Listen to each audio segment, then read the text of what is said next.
వేసవిలో రెప్పపాటు కూడా కరెంటు పోవద్దు. డిమాండ్లకు తగ్గట్టు సరఫరా ఉండాలా deputy CM Bhatti.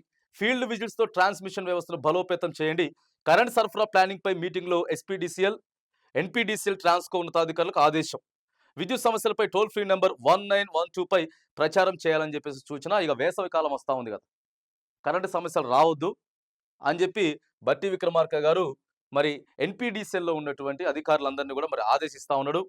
Toll free number 1912 ఏకైనా సమస్యలు ఉంటే దానికి మీరు కాల్ చేయాలి. ప్రజలు దానికి కాల్ చేసేటటువంటి కూడా ప్రజలకు అవగాహన కల్పించండి. రెప్పపాటు కూడా కరెంట్ అయితే పోవడానికి వీల్లేదు. ప్రభుత్వానికి చెడ్డ పేరు రావద్దు. అవసరమైతే ఫీల్డ్ విజిట్ చేయండి.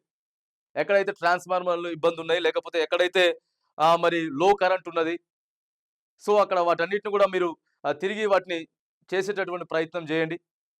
తిరిగి పునరుద్ధరించేటటువంటి ప్రయత్నం చేయండి. లో వోల్టేజ్ సమస్యలు రాకుండా ఎక్కడ కూడా అయితే ఇది పవర్ పోవడానికి లేదు.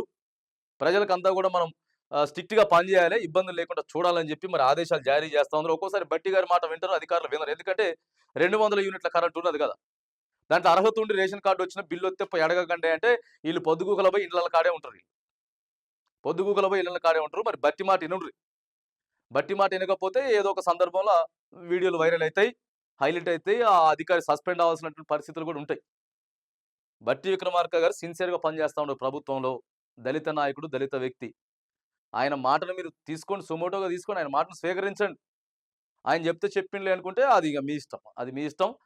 ఏదేమైనా కానీ క్లియర్‌గా చెప్తా ఉన్నాడు, వేసవిలో ఎలాంటి విద్యుత్ ప్రాబ్లం రావద్దు అని చెప్పేసి దానికి తగ్గట్టు మరి విద్యుత్ అధికారులు పనిచేయాలి.